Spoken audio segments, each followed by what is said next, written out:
चैतन्य महाप्रभु हरि बोल हरि बोल हरि बोल हरि बोल। बहुत बड़े विद्वान थे, पंडित थे, शास्त्रार्थ में भल भले विद्वानों को, पंडितों को हरा दिया। अंत में देखा कि ये भगवान के भजन के सिवा कितनी भी विद्या पढ़ लो, कितना भी कुछ कर लो, लेकिन अंत में तो हरि बोल हरि बोल हरि हरि बोल, मुकुंद माधव गोविंद बोल।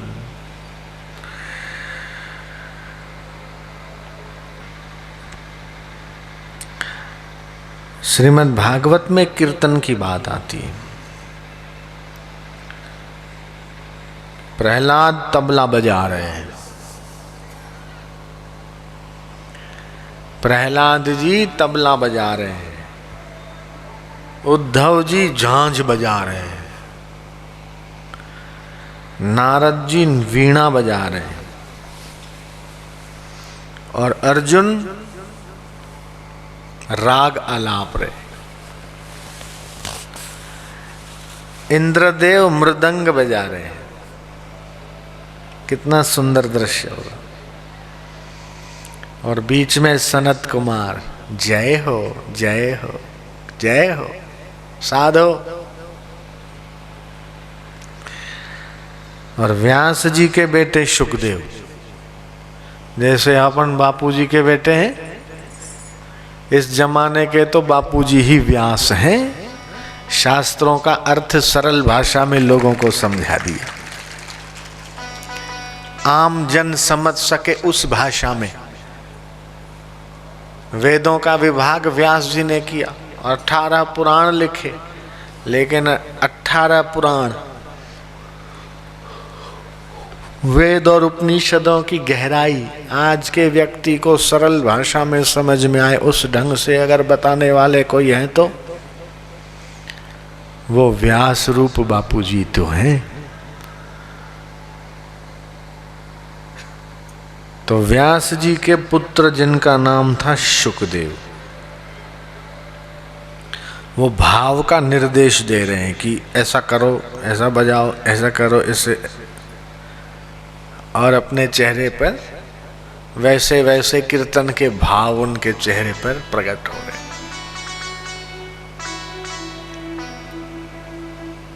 परम विरक्त हैं, त्यागी। 9.5 महीने आजकल हो जाते हैं तो चिंता करते हैं कि अरे क्या हुआ, बच्चा नहीं था। वो तो 12 साल अंदर ही रहे। बोलो, ऐसी कथा आती। बोले मुझे बाहर ही नहीं आना, अंदर ही ठीक हूं। फिर प्रार्थना की, पधारो। फिर प्रार्थना स्वीकार की और शुकदेव जी ने जन्म लेना स्वीकार किया। जन्म लेने के बाद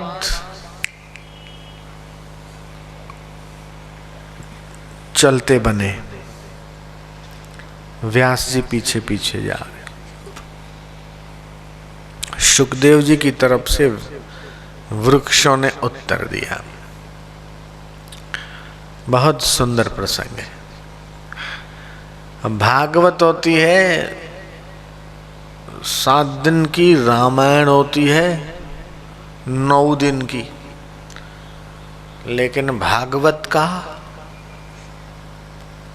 और रामायण का सरल भाषा में निचोड़ मैं आपको 2 दिन में सुना दूं, वो सत्संग का प्रभाव है कि घड़ी 2 घड़ी भी आप सुनो तो बेड़ा पार हो सकता है। लेकिन श्रद्धा से सुनना, प्रीति से सुनना। यहां तो आपका पाप बैठेगा और पाप भी क्या बैठेगा। या पाप रहेगा या आप रहोगे। दोनों एक साथ मेरी सभा में नहीं होते। अगर आप रहोगे तो पाप को भागना पड़ेगा, और अगर पाप रहेगा तो आपको लेके पाप भागेगा। जयराम जी की बोलना पड़ेगा। जयराम जी की बोलने में बड़ो कंजूसी कर रहे हो, इतने सारे लोग हो तो भी नहीं बोलो। कई बात है, नाराज हो मेरे पे क्या? कोई गुस्से में हो क्या? नाराज हो क्या? जयराम जी की बोलो। बोले बाबू जी बोलना तो खूब चाव है, लेकिन वो सुनने में इतना मजो आएगा कि जरा ढीलो ढीलो निकल रहे हो। कलयुग का क्या लक्षण है कि एक बात तो ये भगवान की ओर चलने नहीं देता। अच्छा काम करो तो मन बदल देवे, चलो फिर देखते हैं, अभी नहीं फिर सोचेंगे देखेंगे। बुरे काम में रुचि जल्दी हो जाए और अच्छे काम में थोड़ा मेहनत करनी पड़े रुचि लगाने में, और अगर रुचि लग जाए तो फिर तो बेड़ा पार है।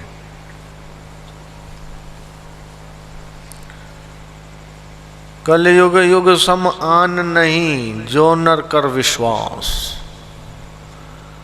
गाई राम गुण गण बिमल, भवतर बिनहि प्रयास। ये कमाई करने का युग है। ध्यान से सुनना।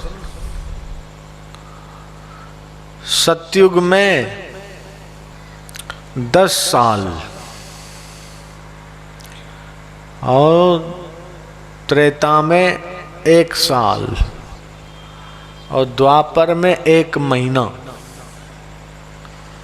भजन करने से जो पुण्य मिलता है, ये कलयुग का विलक्षण प्रभाव है कि 1 दिन 1 रात 24 घंटे में वो पुण्य वो फल की प्राप्ति होती है। कलयुग इतना फायदा देने वाला है। 1 अहोरात्र 24 घंटे, 1 दिन और 1 रात। रुचि हो जाए उसकी बलिहारी।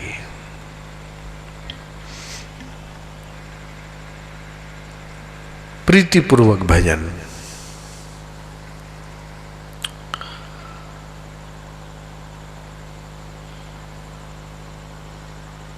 पहले पहले थोड़ा कठिनाई महसूस होती है, लेकिन एक बार अगर शुरू हो जाए फिर तो कहना ही क्या। बोले महाराज रुचि नहीं होवे तो क्या करें? भजन में हमको रुचि नहीं होती, सत्संग में रुचि नहीं होती तो क्या करना? तैरना नहीं आता तब भी पानी है, और तैरना आता है तब भी पानी है। जयराम जी की बोलना पड़े फिर से। तैरना नहीं आता तो गद्दे पे जाके तैरोगे क्या? बिस्तर पे तैरोगे क्या? तैरना आता है तब भी पानी है, तैरना नहीं आता है तब भी पानी। ऐसे ही मन लगता है तो भी सत्संग, नहीं लगता है तो भी सत्संग सुनते रहो।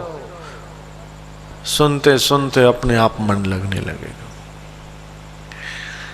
पित्त का बुखार होता है, उस बुखार में मिश्री लगती है कड़वी। मिश्री होती मीठी है लेकिन लगती कड़वी है। क्या करो? बोले ठीक है मिश्री ही चूसते चले जाओ जब तक मीठी न लगे। ओ मिश्री चूसते चूसते और जब मीठी लगने लगे समझ लो वो बुखार गया। ऐसे ही भजन अच्छा न लगे, सत्संग बढ़िया न लगे तो भी करते जाओ, सुनते जाओ। भगवान की गुरु की कृपा होगी, अच्छा लगने लगेगा और तुम्हारा भव रोग मिट जाएगा। इसी जन्म में बेड़ा पार हो जाएगा। नाम जपते रहो, ध्यान धरते रहो, पाप की वासनाओं से डरते रहो। सत्य का, परमेश्वर का आश्रय ग्रहण करने पर संसार में कुछ भी असाध्य नहीं है। उस व्यक्ति को सब कुछ प्राप्त हो जाता है। कली मतलब क्या? ये कलयुग है ना। कली मतलब जिसमें लोग ज्यादा कलह करें, उसका नाम है कलयुग। कली ही शयानो भवति, भागवत में कहा। इसमें बुद्धिमानी सो जाती है। ऐत्रेय ब्राह्मण में कहा, ईश्वर की ओर से सो गए तो कलयुग में आ गए। दूसरा अर्थ है कि इस सुख स्वरूप परमात्मा को बड़ी आसानी से यह मिला देता है। क मतलब परमात्मा, ली मतलब मिलाना। कीर्तन करने मात्र से परमात्मा का दान करता है। कम लाती इति कली ही। हम जिस युग में जीते हैं उसी युग में परमात्मा से मिलना है। जिस युग में जीते हैं उस युग की निंदा करें और दूसरे युग की आशा करें, यह व्यर्थ है। नारद जी ने प्रतिज्ञा लिया, कलिना सदृशो कोपि युगो नास्ति वरानने, तस्मिन् त्वां स्थापयिष्यामि गेहे गेहे जने जने, अत्यधर्मा स्थिरस्कृत्य पुरस्कृत्य महोत्सवम्, तदा नाहं हरिर्दासो लोके त्वां न प्रवर्तये। इस कलयुग के समान दूसरा कोई युग नहीं।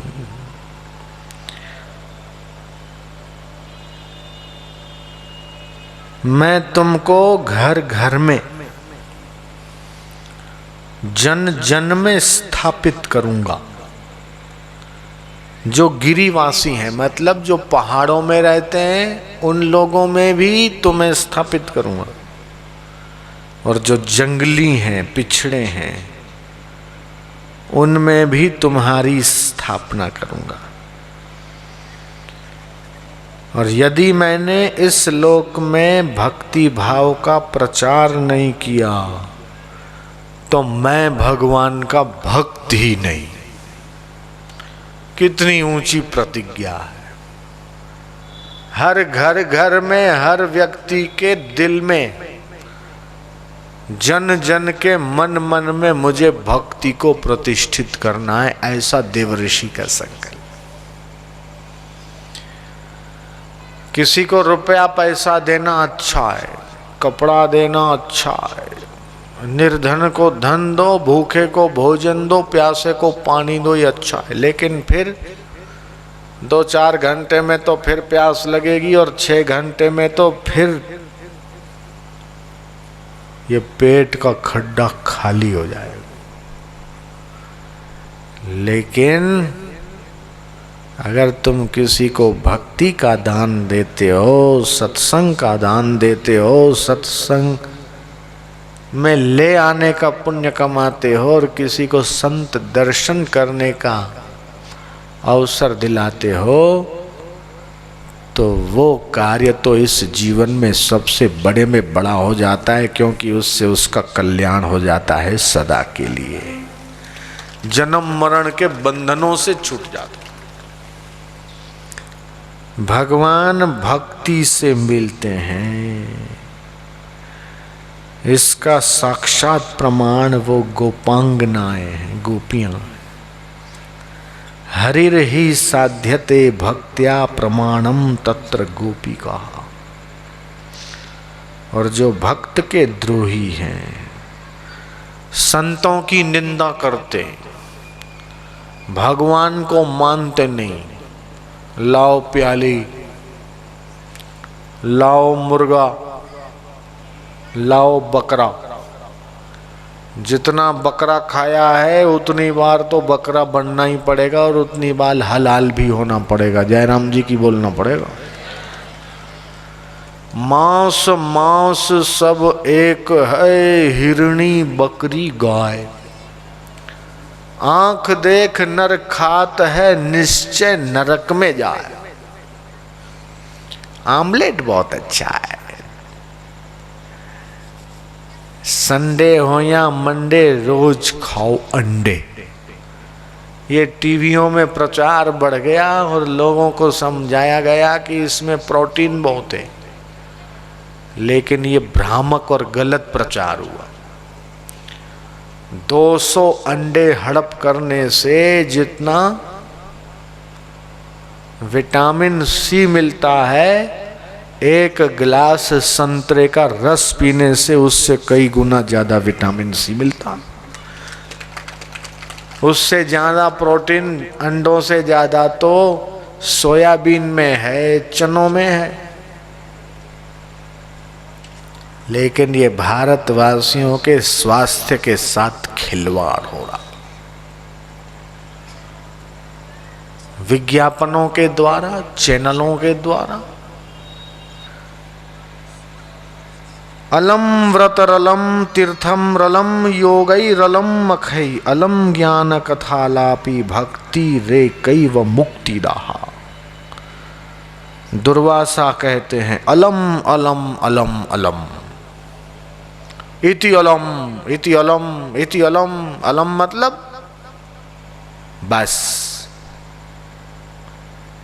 बहुत हो गया, बहुत हो गया, खूब हो गया, धाप गया। राजस्थानी में यूं बोले धाप गया मतलब भर गया, मन भर गया। भोजन करते पेट भरता है, लेकिन मैं तो ढाप गया। अलम बस, क्या करके? व्रत करके अलम अलम। बहुत व्रत कर लिए, अब व्रत करके मैं ढाप गया, मन मेरा भर गया।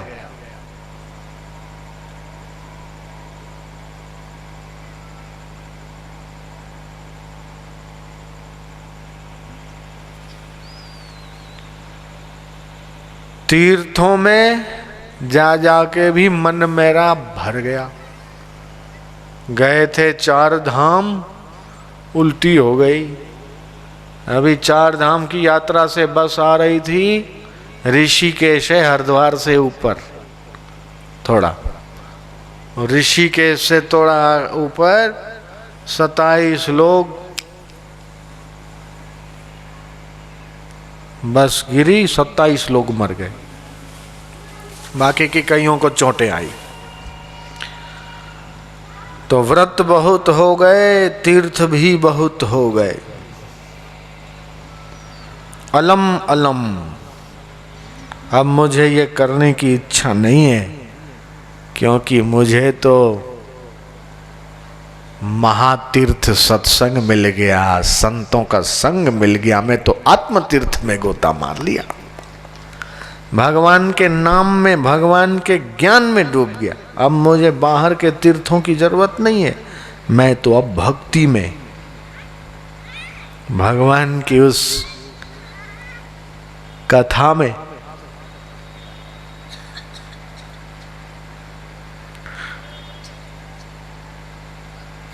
महात्मा का अनुग्रह वर है, महात्मा का अनुग्रह ये वर है। जिज्ञासु की श्रद्धा कन्या है। चलो आओ दोनों की शादी कराते हैं। मंगलम भगवान विष्णु मंगलम गरुड़ध्वज मंगलम पुंडरीकाक्षाय मंगलाय तनोहरि। चलो शादी करो, फेरा फिराओ। महात्मा का बेटा अनुग्रह और साधक की बिटिया, क्या नाम है? श्रद्धा।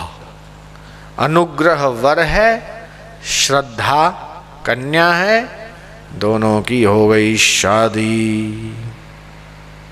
अब बेटा भी होना चाहिए। शादी हुई बेटा ना हुआ तो फिर लोग कहेंगे अरे कोई ना कोई दिक्कत है, छोरा नहीं हो रहा इसे, तो बेटा भी होना चाहिए।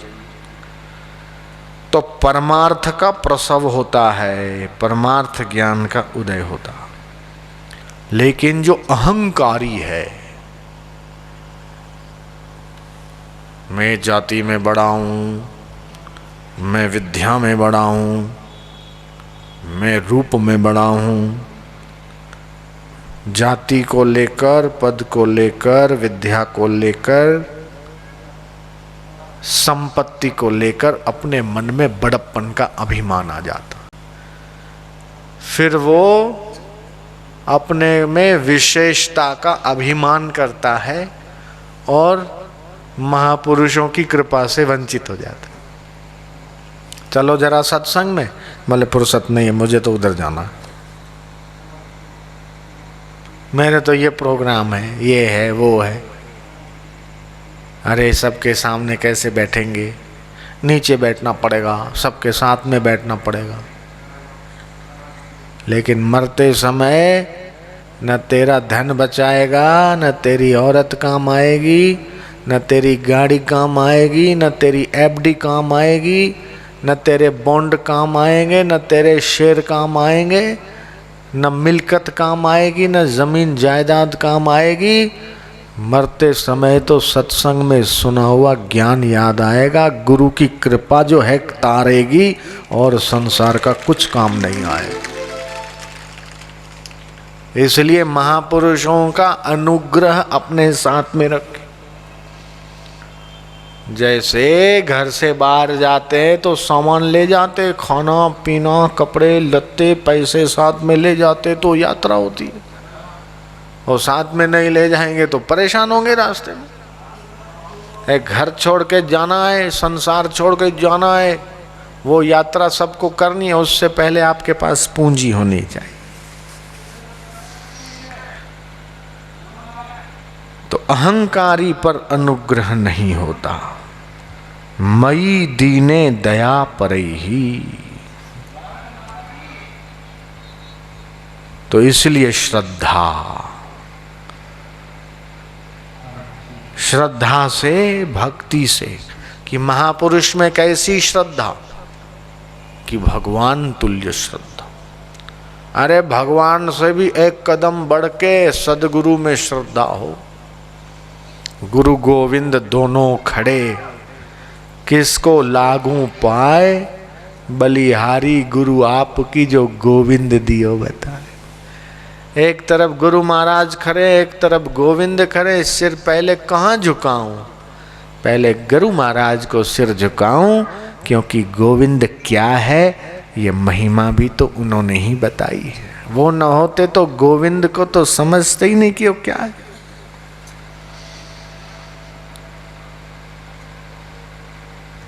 फूली बाई हो गई राजस्थान में, और ये राजसमंद में भूरी बाई हो गई, भूरी बाई। नाथ द्वारा में उसकी कुटिया में जाके आया। ओ बड़े ब्रह्मज्ञानी संत, आत्मा परमात्मा को जानी हुई, उसमें विश्रांति पाई हुई, ऐसी ऐसे दिव्य रत्न हमारी भारत की माटी में उत्पन्न हुए। उनका चरित्र, उनका लीला कथा सुन के मन पावन होता।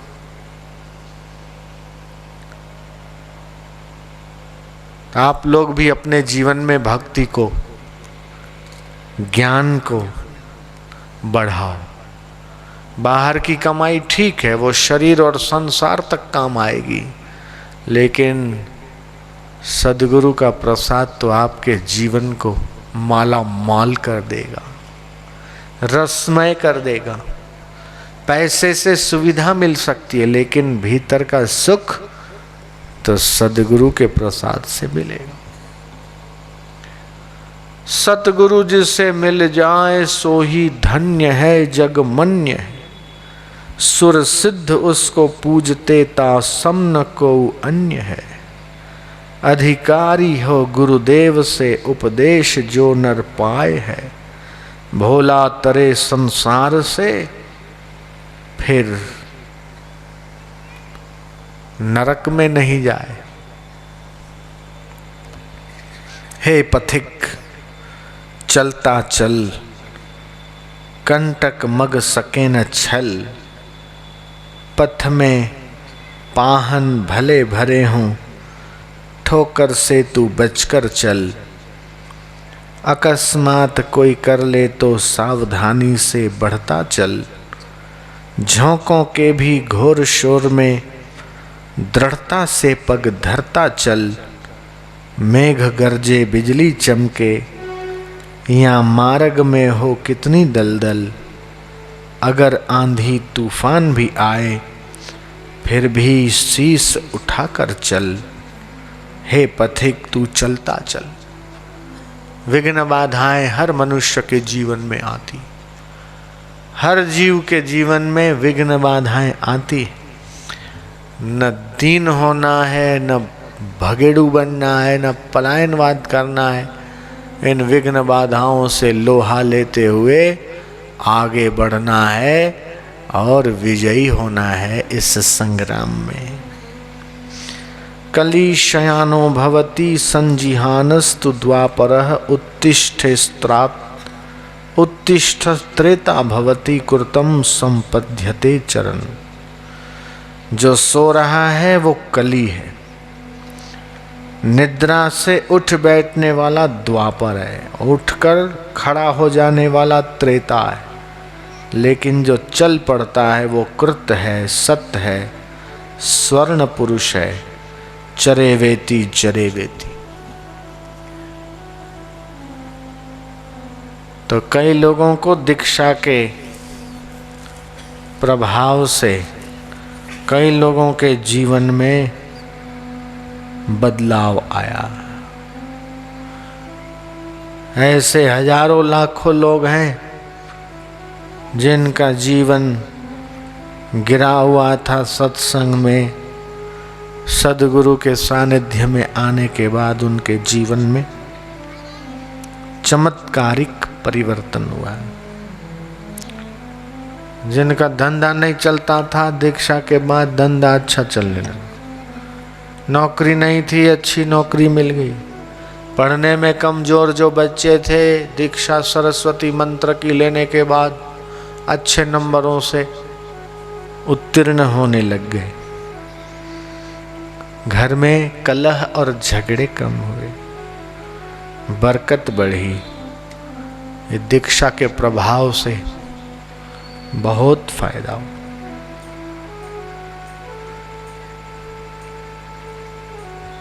तो आपके इस गांव में भी व्यसन मुक्त गांव हो